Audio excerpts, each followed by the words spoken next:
Muy buenas noches, baruteños y caraqueños, todas las personas que nos ven en este espacio que se llama Conversando con Baruta, con su alcalde Darwin González, un espacio de reflexión donde hablamos de muchos temas que afectan a la sociedad en el día a día.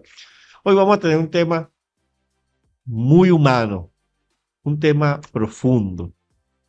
Hemos invitado a la doctora Alicia Villegas, que como bien me dice, más allá de ser una doctora, es mamá de un niño con autismo. Entonces, este tema, dadas las últimas estadísticas que se manejan a nivel mundial, tiene que llenarnos, tiene que llevarnos a una profunda reflexión del tema, eh, saber del tema, y qué más y qué mejor de poder conversar con una mamá de un niño autista. Buenas noches, doctora, ¿cómo está? Buenas noches, alcalde, un placer y bueno, muchísimas gracias de invitarme acá a su espacio. Cuéntame, vamos a ir de lo micro a lo macro. ¿Qué es el autismo? Bueno, hoy en día se sabe que el autismo es un trastorno del neurodesarrollo que se manifiesta clínicamente por la dificultad de la comunicación del individuo con su entorno. No obstante, no solamente afecta la parte neurológica, sino que ya se sabe que hay una afectación a nivel intestinal, a nivel metabólico, a nivel del sistema inmune y a nivel endocrino. De hecho, el autismo hoy en día se conoce como trastorno del espectro autista, ya que espectro hace referencia a algo muy amplio. ¿Sí? Hay muchas diferencias de presentaciones clínicas y de grados que permite que sea una clasificación bastante amplia. Sí, cuando usted dice que una clasificación bastante amplia, es que tengo varios conceptos ahí como en la cabeza. Uno es, eh, ha salido, vamos a ir primero, ¿por qué pasan estos casos? ¿Por qué no se detectan? Y después vamos a ir hablando los diferentes tipos de la complejidad del autismo. Ok, bueno, yo les voy a ir contando desde mi experiencia y así vamos haciéndolo más fácil para todos. Desmechando, vamos a desmechar este tema para que sea comprensible las personas que nos ven, porque creo que es muy amplio el tema. Es muy amplio y es muy importante que toda la población sepa y esté sensibilizada sobre este tema. ¿Sí? Entonces, cuando nace un ser humano, nace con una configuración genética, ¿ok? Y unas predisposiciones a poder desarrollar o no ciertas condiciones o enfermedades, por así decirlo. En el caso del autismo, es una entidad multifactorial. Todavía no hay una hipótesis exacta que la explique. Hoy se sabe que Hay desconocimiento todavía del tema, bastante. no es desconocimiento, sino que no hay una génesis exacta. Es un proceso multifactorial. Nace un niño que tiene una predisposición genética y que se expone a un ambiente con múltiples riesgos para él con esa predisposición. Como por ejemplo el caso de mi hijo. Mi hijo nace a través de cesárea sin ningún tipo de complicación. Él apenas nace, llora, nace, respira, estuvo con lactancia materna exclusiva y posteriormente él se desarrolla como un niño convencional. Pero luego, después del año, empezamos nosotros a notar ciertos signos tempranos que nos hicieron sospechar, aún siendo nuestro primer hijo, que algo no iba bien en su desarrollo. Y ahí es donde quiero llegar porque esta etapa tan temprana como son los 12 meses de edad, hoy en día es sumamente importante porque aunque no se va a establecer un diagnóstico como tal de autismo, se puede pensar en que puede haber algún problema del neurodesarrollo. Ujú. Bueno, Alicia, pero ¿qué notaste diferente? Porque tú eres médico en tu profesión. ¿Qué notaste tú o fue más de mamá? ¿Qué te hizo como que, bueno, qué está pasando aquí? Claro, ciertamente todas las madres tenemos un sexto sentido inexplicable, pero en mi caso, ser médico me permitió ver un poquito más allá. Mi hijo no tenía tanto contacto visual como los otros niños cuando se le hablaba. Eso es fijarse. Exacto, este contacto visual, ver a la persona que le hace algún llamado. No respondía a su nombre, Emiliano, Emiliano, no volteaba. No obstante, si le ponías una canción de la comiquita que a él le gustaba, él sí volteaba. O sea, tiene unos intereses específicos, no responden al llamado. El juego simbólico tal vez no es como los otros niños en el sentido que un niño que no sé, un niño neurotípico agarra un carrito y puede jugar. En cambio, los niños que están dentro del espectro autista se pueden centrar más bien en la rueda. Solamente es un interés específico por algo muy pequeño y no por un todo. Son niños que tienen cierta sensibilidad o rechazo a las texturas o tienen selectividad alimentaria, solamente quieren comer comidas de color amarillo o solamente prefieren eh, comer líquido o la panqueca de una textura específica.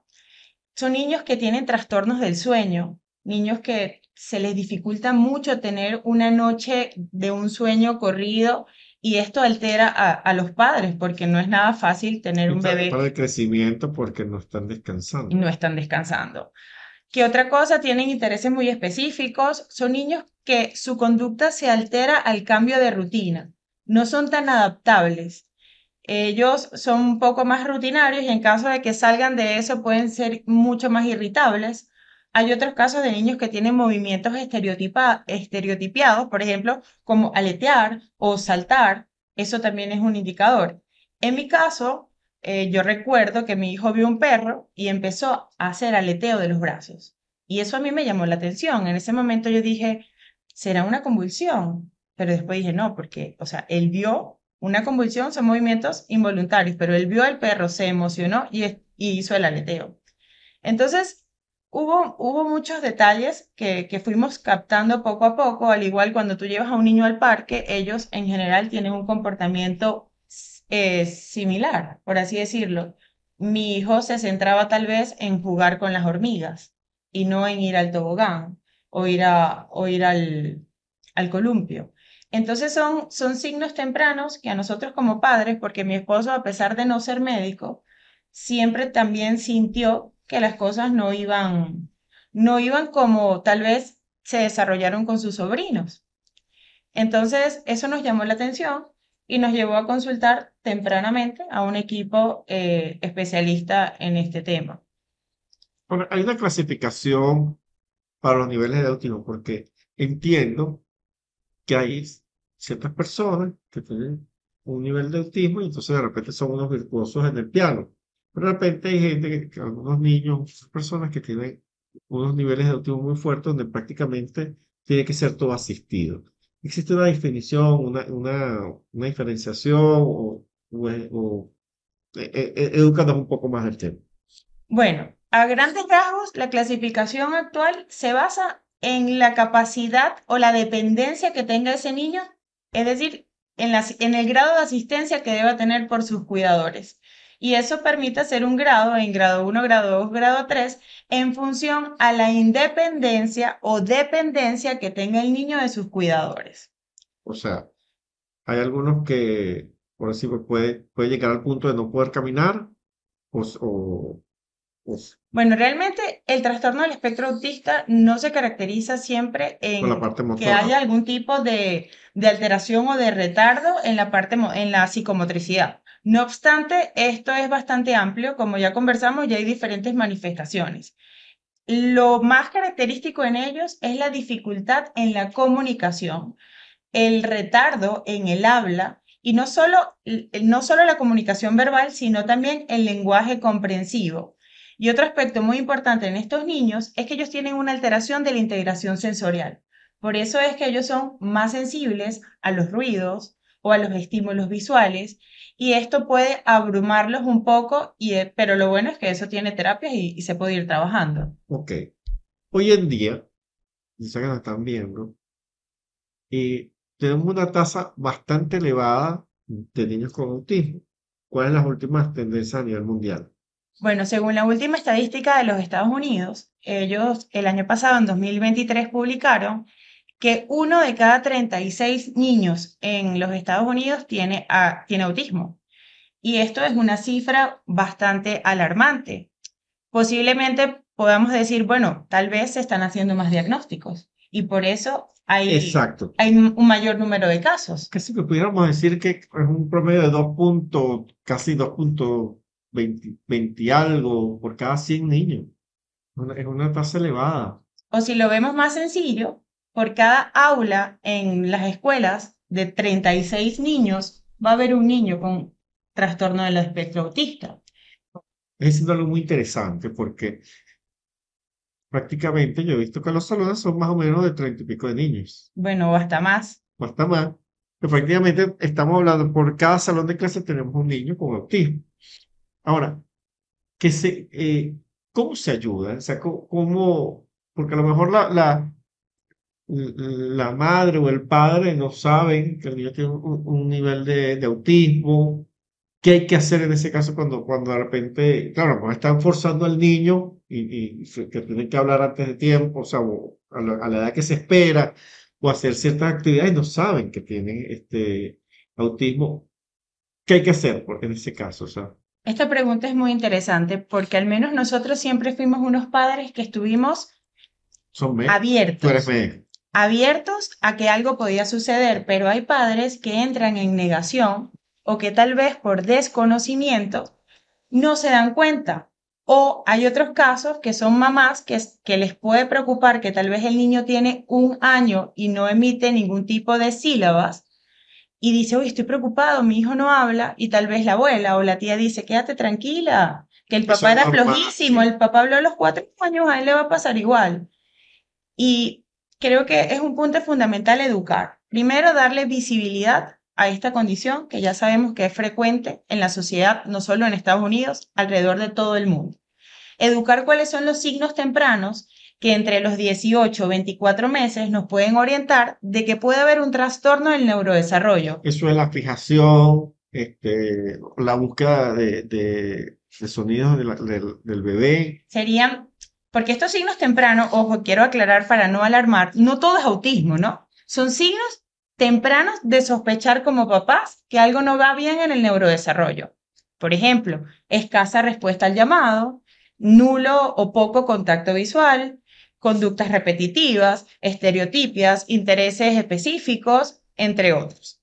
Entonces, paso 1 es estar atento a estos signos y en caso que te des cuenta que hay algo que no va bien, consultar con el pediatra, porque el pediatra es el médico de choque del niño y es la relación que tienen los papás con el niño hasta que tiene aproximadamente 13 años.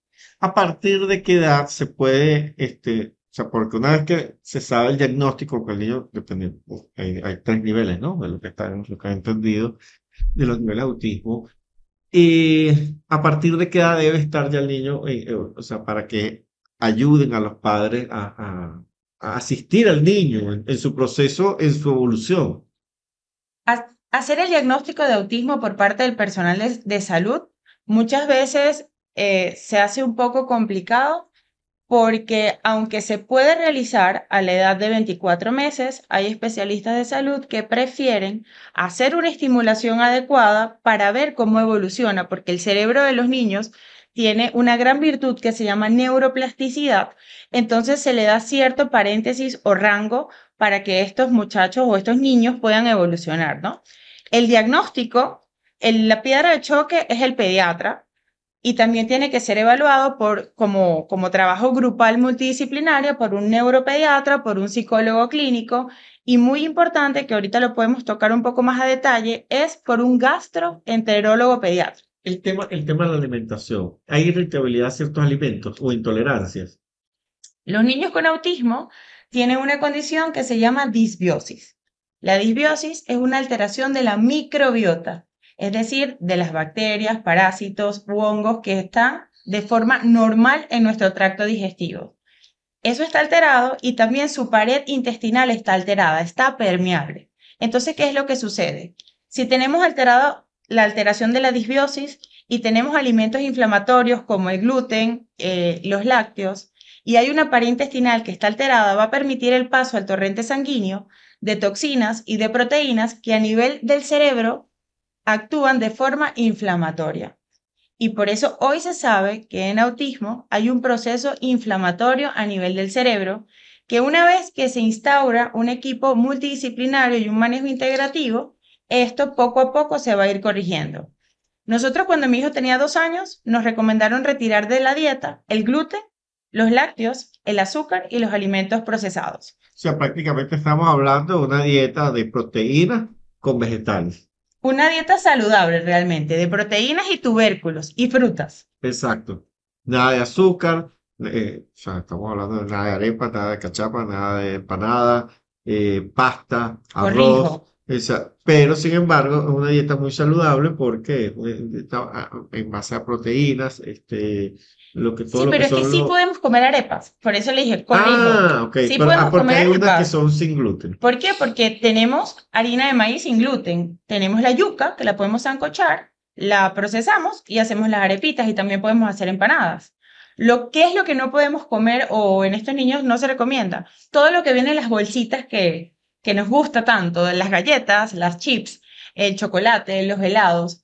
Los helados procesados, pero podemos hacer helado natural. Ningún tipo de queso, si sea queso de oveja, queso de cabra, Vamos a hablar un no poquito es más factible. de la evidencia. ¿Qué sería lo ideal? Lo ideal sería que estos niños se realicen las pruebas de alergias, es decir, Ok, determinar la inmunoglobulina G de diversos alimentos y así poder saber objetivamente si hay algún tipo de predisposición con ese alimento. ¿Ok? Por ejemplo, en el caso de mi hijo es alérgico al huevo, al gluten, a los lácteos, a la almendra. Entonces, ¿qué nosotros hacemos? No le damos ese tipo de alimentos. Pero estas pruebas son costosas. Entonces, una recomendación general es tener una dieta antiinflamatoria. Y ya se sabe que el gluten y los lácteos son proteínas inflamatorias, que como les comentaba, si tenemos permeabilidad intestinal, pasan al torrente sanguíneo y a nivel neurológico tienen como un efecto opiáceo y hace que el niño esté más ensimismado, recordando que hay un trastorno de la comunicación y de la interacción con el entorno. ok, ok. Ahora, ha hablado de un tema importante que es el tema que es costoso. Hay fundaciones, ONG que pueden ayudar a las personas que tanto tienen poca información, que no saben qué es lo que pasa, existen o estamos todavía en ese proceso de que hay que crearlas. Bueno, el tema de autismo en Venezuela, para mí, como mamá de un niño dentro del espectro autista, es un tema muy sensible y delicado. Nosotros venimos de Puerto Ordaz, actualmente vivimos en Caracas, y acá en Caracas hemos podido ver que hay diferentes organizaciones que ya tienen años trabajando y tratando de poner su granito de arena en esta comunidad tan sensible como es los niños dentro del espectro. Pero realmente el manejo de esta condición es bastante costosa. Es costosa con relación a las diferentes evaluaciones que se le tienen que realizar, por decirte al menos 5. El pediatra, especialista en autismo, con el neuropediatra, con el nutricionista o la nutricionista, la gastropediatra, el psicólogo, terapia de lenguaje, terapia ocupacional, terapia de integración sensorial. Nada más en este momento dije 8 evaluaciones y cada evaluación por el sector privado es costoso. ¿Qué sucede con las fundaciones y con las organizaciones? Muchos de ellos brindan evaluaciones a bajo costo. Hay otras que dan apoyo gratuito, como por ejemplo la unidad de autismo en la maternidad Concepción Palacio. Ellos tienen bastante tiempo apoyando, ellos ya tienen más de 3.000 niños que han logrado apoyar, pero para tú pedir la cita tienes que pasar un correo y muchas veces la solicitud tarda porque tienen muchos niños que atender. Entonces, Claro. yo creo que para tratar de hablar de autismo o tratar de instaurar ciertas políticas, para mí es fundamental primero saber cuántos niños o adolescentes y adultos, ¿ok? Tenemos en Venezuela con autismo. Sería un buen punto de partida. Una pregunta, ¿crees, basada en la evidencia científica, que de repente los países desarrollados tienen mayor propensión a los niños con autismo o los países, digamos, subdesarrollados, en vías de desarrollo, o no hay un estudio concluyente aún? Te lo Real- digo porque el tema es de que se habla mucho, el tema de nosotros, lo que son las ondas de radiación, tanto de lo que es desde microondas, teléfono, electricidad, todo ese tema no estaba antes en el panorama, hace 100 años, pues. Hoy en día tú escuchas y ves mucho la alerta del tema de que te dice, mira, no utilices tanto el celular, ten cuidado con los microondas. No sé, por eso que te digo que si de repente hay alguna mayor proporción en los países desarrollados o los países en vía de desarrollo. Realmente, alcalde, no le voy a hablar desde el punto de vista científico porque yo no he leído un artículo que me dé un porcentaje exacto, pero lo que sí puedo decir es que mientras más contaminados estemos en el mundo con relación al ambiente, al agua y a los alimentos que consumimos, y cuando hablo a contaminación me refiero a que sean altamente procesados, más posibilidades podemos tener de seguir teniendo niños con esta condición. No solamente eso, por ejemplo, el cáncer, otro tipo de enfermedades. Sí creo que parte de la reflexión de que las personas que nos ven es que hay que buscar comer lo más balanceado posible, unas dietas sanas, porque todo esto, en parte, los alimentos altamente procesados, el tema de la modernidad, De alguna de forma alguna tiene manera le consecuencias. trae consecuencias o pasa factura a los organismos. Es así, básicamente, por ejemplo, la alimentación de Emiliano es comer plátano, papa o cumo, batata, pollo, carne, pescados, sus frutas, solamente que, bueno, no tenemos la facilidad tal vez de hacerle, por su caso de alergia, una tortilla con huevo, Que pero siempre hay otros sustitutos, puede comer pollo, puede comer pescado. Con relación a los quesos, mi hijo no puede comer ningún queso derivado de la leche de ningún mamífero. No obstante, está la opción de los quesos veganos, pero no es tan, no son recursos que se puedan adaptar a la mayoría de las familias porque requieren un procesamiento diferente y realmente tal vez un gusto de paladar diferente porque no a todo el mundo le va a gustar un queso vegano.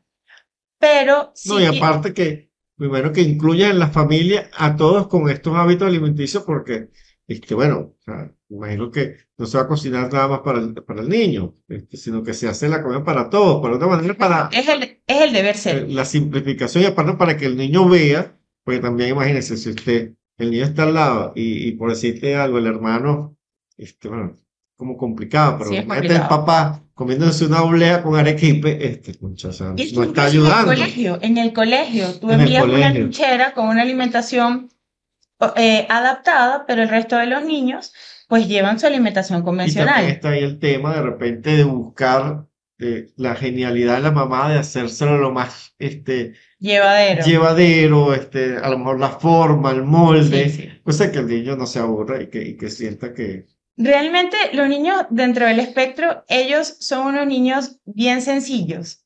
Me pasó este comentario que el día del cumpleaños de mi hijo yo mandé con una amiga que su hijo también tiene autismo y tiene un emprendimiento que me hicieron unos pasapalos y ella los hizo súper lindos y los decoró con ajonjolí. Y yo estaba súper contenta porque dije, oye, Milenito va a comer hamburguesas y va a comer empanaditas. Pues resulta que Emiliano vio esa comida que era toda hermosa y no la quiso. Porque es que él ya está acostumbrado a sus cositas más sencillitas, sin menos detalles. Entonces esto es un patrón de ellos que son realmente selectivos, sí, sí. son bastante selectivos y rutinarios. A ellos se les dificulta un poco tal vez salir de la rutina. Doctora, un mensaje, doctora, y como mamá para las personas que nos están viendo en el programa, digamos, en los últimos minutos, ¿qué le gustaría a usted transmitirle a las personas a las mamás que tienen niños con autismo, su esperanza, su aprendizaje también como doctora, es muy valioso. Tenemos aquí la visión de madre y médico. Bueno, realmente no es fácil asumir el diagnóstico de un hijo con algún trastorno del neurodesarrollo, en mi caso el autismo. Realmente yo creo que cuando tenemos la ilusión o sabemos que vamos a tener un bebé, en ningún momento tenemos la expectativa de que, oh, queremos que tenga alguna condición. Inicialmente es un duelo para los padres especialmente, pero con unión familiar y con mucha esperanza e iniciando una estimulación temprana, le podemos brindar muchas herramientas para que ellos sean funcionales y sobre todo sean felices, que yo creo que como padres es nuestra principal función, al menos con Emiliano. Es un niño feliz, es un niño sonriente y tener un hijo dentro del espectro te sensibiliza mucho porque empiezas a valorar los pequeños cambios, porque los cambios en ellos no ocurren como quisiéramos. Son cambios lentos y cada pasito, por más chiquito que sea, Una gran es victoria. una gran victoria y es una gran gratificación. seguir trabajando con ellos, mantenerse en las terapias. A veces, esto es una montaña rusa, a veces tenemos mucha energía y mucho optimismo, en algún momento podemos dudar porque es algo que no lo podemos controlar, solamente depende de ellos, pero nuestros hijos van a llegar tan lejos como nosotros queramos que ellos lleguen. Estimular. Sí quiero aclarar, porque hay algunos padres que tal vez pueden ver esto y puedan decir, pero es que mi hijo tiene autismo y come gluten y no le pasa nada. Realmente hay niños que tienen alergia y sensibilidad, hay otros que no, pero la recomendación general es que la dieta sea libre de gluten y libre de procesados y proteínas que sean inflamatorias. Aparte que a lo mejor no la tiene ahorita, pero pudiese estarle creando poco a poco la intolerancia O y tal vez no sabes si le retiras esos alimentos, tu hijo puede mejorar aún más. aún más. Tal vez no lo has hecho. Y otro tema importante es que cuando decimos libre de gluten, es muy importante que no haya contaminación cruzada. Es decir, en mi cocina no puedo ni siquiera abrir una harina de trigo porque el gluten es mínimo y se expande. Y de alguna forma tal vez no le das gluten, pero si en el mismo lavadero lavaste se contamina. Entonces, hacer las cosas con bastante disciplina es un tema familiar. Los niños dentro del espectro nos enseñan mucho, nos enseña a ver la vida diferente, nos enseña a ser más flexibles y enfocarnos en las cosas realmente importantes, que es lo que tal vez no podemos tocar o no podemos sentir o controlar. Claro, claro, muchísimas gracias por habernos acompañado esta noche en Gracias a Conversando ustedes. con Baruta. Bueno, Baruteño, es un tema muy sensible.